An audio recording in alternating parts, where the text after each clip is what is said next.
زمانہ تھا شریف مکہ کا دور تھا، اعلیٰ حضرت حج پہ گئے تو ہندوستان کے بہت بڑے شاعر تھے، وہ بھی حج پہ گئے ہوئے تھے۔ پرانی تصویر اگر کسی کے پاس ہو، گنبد خضرا کے پاس 2 کھجور کے درخت تھے، اب تو نہیں ہے، تعمیری ضروریات کی وجہ سے ان کو ہٹا دیا گیا، تو شاعر نے اپنے انداز میں ایک تخیل باندھا اور اس نے کہا، کب ہیں درخت گنبد شہ والا کے سامنے، کب ہیں درخت گنبد شہ والا کے سامنے، مجنو کھڑے ہیں خیمہ لیلا کے سامنے۔ لوگوں نے کہا واہ واہ، کمال کر دی، کیسا تخیل باندھا، بڑی داد پائی نا لوگوں سے۔ تو کسی نے آ کے یہ شعر اعلیٰ حضرت کو سنایا کہ وہ شاعر جو ہندوستان سے آئے ہوئے انہوں نے یہ شعر کہا، کیا تخیل باندھا ہے۔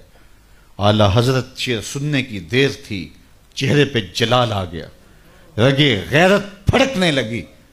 کہا اس کو یہ جرأت کہ میرے رسول کے روزے کو لیلا کے خیمے سے تشبیہ دی، لیلا کی اوقات کیا ہے۔ تھر تھر کانپنے لگے، کہا بلا کے لاؤ، اسے بلایا گیا، حاضر کیا گیا۔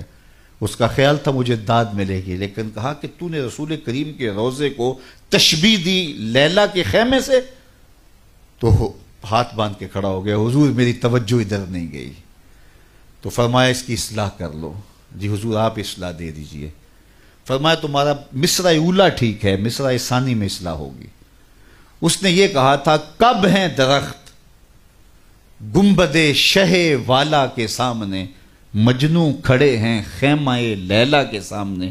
تو اعلیٰ حضرت نے اصلاح دی، کب ہیں درخت گنبد شہ والا کے سامنے، قدسی کھڑے ہیں عرش معلیٰ کے سامنے، قدسی کھڑے ہیں عرش معلیٰ کے سامنے۔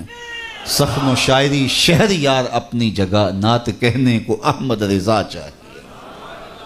تو کعب بن زہیر انہوں نے کیا کہا، ان الرسول لنور یستضاء بہ محند سیف من سیوف الہند مسلول۔ تو حضرت کعب بن زہیر نے وہاں کھڑے کھڑے حضور کی شان میں ایک طویل قصیدہ جو بانت سواہد کے نام سے معروف ہوا۔ جب یہ قصیدہ پڑھ چکے تو آقا کریم علیہ السلام نے اپنی چادر اتار کے کعب بن زہیر کو دے دی۔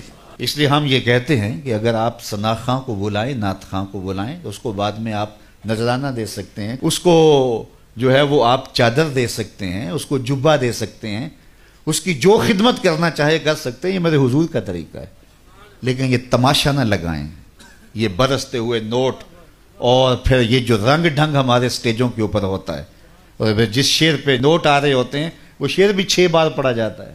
وہ کہتے ہیں یہ شعر چودھری صاحب کے نام اور سارے شعر حضور کے نام، چودھری صاحب کے نام کوئی شعر نہیں، سارے شعر میرے حضور کے نام ہوتے ہیں۔ نعت کا ایک ایک مصرع، ایک ایک لفظ، ایک ایک حرف اور ایک ایک نقطہ میرے حضور کے نام ہے۔ پورا شعر نام کر دیا، کیوں؟ اس نے ذرا پیسے زیادہ دے دیے تو اس کے نام ہی شعر ہو گیا۔ یہ کون ہوتا ہے اس کے نام شعر کرنے والا؟ یار یہ تو چودھری صاحب ہوئے، کون ہے جس کے نام شعر ہو، جو حضور کا شعر ہو۔ جب حضرت سید صدیق اکبر پہ آخری وقت آیا نا، آخری وقت، تو پھر ام المومنین سیدہ عائشہ رضی اللہ تعالیٰ عنہ نے جب اپنے باپ کے وہ لمحے دیکھے تو ان کی زبان سے محبت پدری کی وجہ سے بے ساختہ نکل پڑا، وَأَبْيَضُ يُسْتَسْقَى الْغَمَامُ بِوَجْهِهِ۔ یہ حضرت نبی رحمت کے چچا جان نے حضور کے لیے یہ ایک شعر کہا تھا، تو چہرہ اس طرح تم تما رہا تھا، تو یہ مصرع ان کی زبان پہ آ گیا۔ تو حضرت صدیق اکبر اس وقت سانس آپ کی ٹوٹ رہی تھی، ایسے سر کیا اور کہا ذاک رسول اللہ، یہ ابو بکر کی شان نہیں، یہ میرے رسول کی شان ہے۔ تو نعت کا شعر تو نظر نہیں کیا جا سکتا، حضرت ابو بکر صدیق جو رسول اللہ کا عکس ہیں اور وہی جلوے ان کے چہرے کے اوپر پڑے ام المومنین کو دکھائی دیے، تو نے کہا ذاک رسول اللہ، نہیں یہ شان میرے حضور کی ہے۔ چودھری صاحب کون ہوتے ہیں؟ لیکن اللہ برا کرے دولت کی محبت کا، اس نے عقیدے چھین لیے، قدریں پامال کر دی۔ اور ہمارے بہت سارے نعت خانے فٹ کیا ہوتا ہے وہی شعر حضور کے لیے، اور جب کسی پیر خانے میں جاتے ہیں نام بدل کے وہی پیر صاحب کے لیے۔ پیر صاحب بھی مست بن کے بیٹھے رہتے ہیں، جانتے ہوتے ہیں یہ نعت کا شعر ہے، اور تو کون ہے؟ تیری ساری عزتیں حضور کے قدموں سے لگی ہوئی دھول کے برابر بھی نہیں ہیں۔